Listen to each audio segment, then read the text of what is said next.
Good morning, good afternoon, good evening, wherever you are. My name is AS, and welcome to my YouTube channel. I am a proud 90s kid. I grew up in the days prior to the renaissance of prominent social media platforms like Twitter and YouTube. Back in the day, my friends and I used to meet each other at our respective houses or at the park, and we would play sports, hang out, or do walkabout and talk about whatever we wanted. There was no need for an online presence through trolling or clickbait posts. The desire was not there to go online and start verbal arguments about gaming, movies, sports, politics, or any other topic that you can manifest. Technology had an impact on us as much as most kids in the 90s, through VHS rentals from Blockbuster, video game purchases from Toys R Us, or online chatting from ICQ. But my experience in the 90s resulted in a much simpler lifestyle that I currently experience. The worries of everyday life were non-existent when I hung out with my friends outside for hours and hours on end. I could go on and on about how modern society is different from social norms back in the 90s, but that is a topic for another video. At the same time, I did not give you a glimpse into my past for nothing. We explored a minuscule moment in my history together because of today's featured video game. Mixtape, which arrived from the same publishers as titles such as 2022's Stray, 2021's Solar Ash, and 2021's 12 Minutes, is an experience that deeply resonated with me on a couple of fronts. For one, it takes me back to that simplistic era of the 90s, where friends would just meet each other in the wilderness that is outside of their house or apartment and hang out. On the other hand, it highlights the power of music through deliberate song choices that not only represent a sliver of 90s playlists, but directly address the plot point that is discussed in the moment of the tune's introduction. With that being said, Mixtape is more of an experience than a video game. You won't find the constant interactions of 2021's The Artful Escape. You won't find the perpetual high-octane action of 2022's Neon White. Instead, Mixtape more closely resembles 2013's Gone Home and 2017's What Remains of Edith Finch. It is a story-centric experience that primarily caters to fans of music and fans of the 90s. Thankfully, I fall under both umbrellas, which is why Mixtape is currently my game of the year. Why is that the case? What did I like about it? What did I dislike about it? We will find out together in this review. Without further ado, let's review Mixtape, which was released this year and was played on the PlayStation 5. Story. As a story-centric game, I will try to keep this section short and sweet, and I will most definitely not divulge any meaningful spoilers. I will also solely use footage from the first area of the game, unless there is a specific point that I would like to make. Let's begin. I mentioned in this video's introduction that the narrative caters to fans of music in the 90s. It could not be more evident in the first 5 minutes of your playtime with Mixtape. Your main link controls Stacy Rockford, a young girl whose dream places her within the music industry. Her interest in music is beyond question, as she cannot stop talking about different tracks and the history behind them.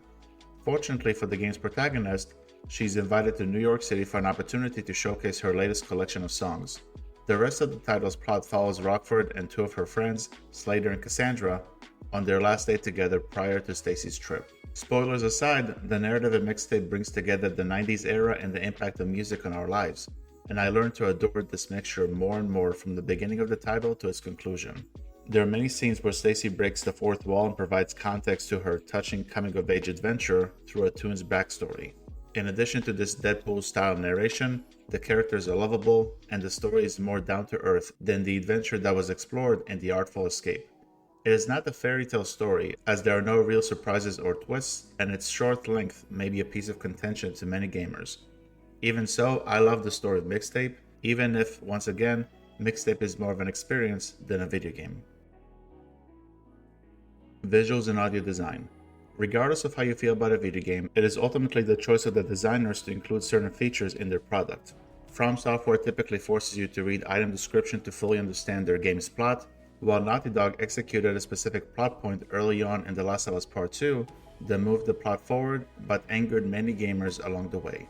Whether you agree or disagree with the artistic direction, it is important that you at least understand it before you jump into irrational conclusions.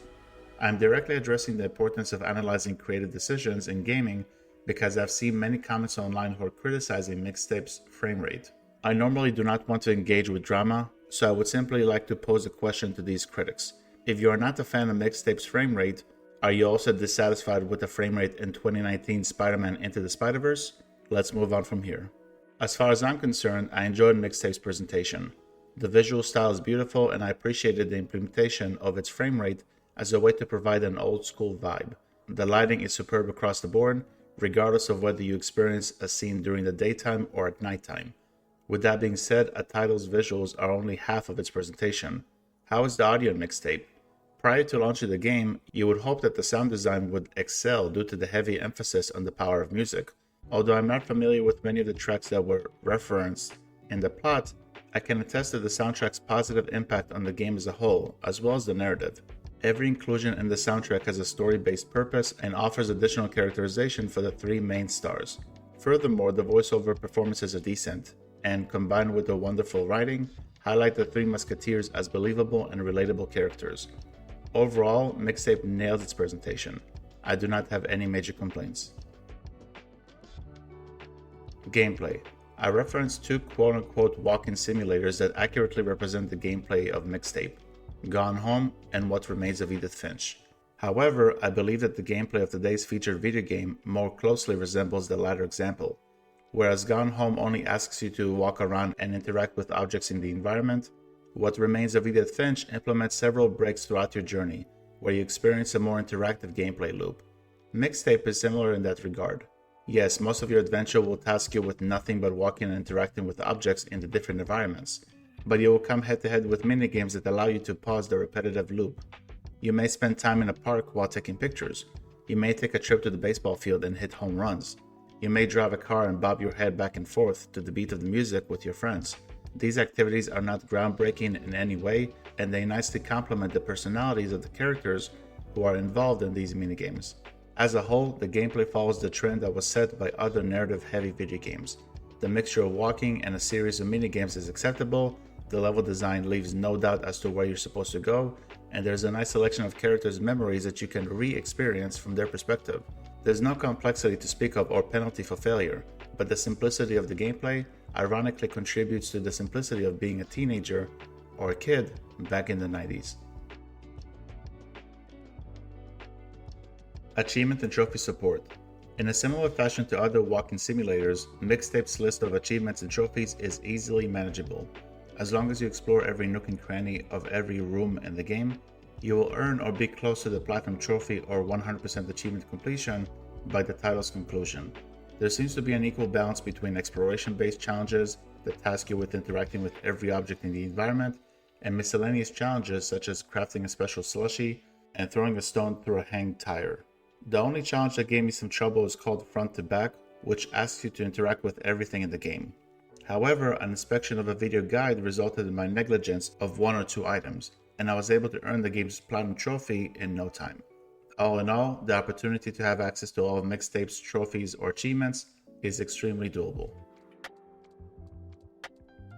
Replayability and fun factor. Whenever I watch an immensely satisfying film, I need to distance myself from it for a certain period of time to avoid a situation where the movie loses its spark.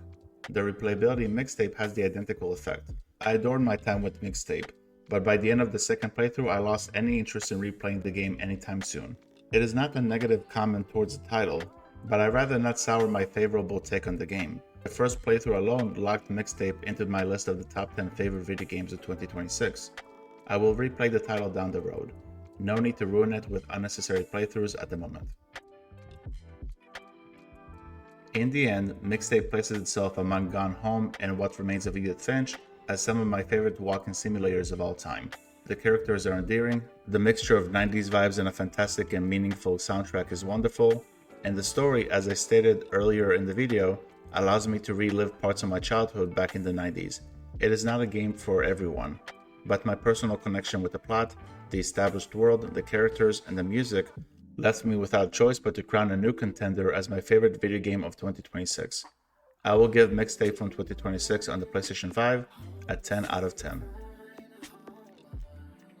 Well folks, that's the end of the video. Thank you very much for checking it out. What are your thoughts on Mixtape? Do you love it, hate it, or are you indifferent to it? Please let me know your thoughts in the comment section below. Till next time, have a great day or evening wherever you are. My name is AES, and I will see you guys in the next video. Bye-bye.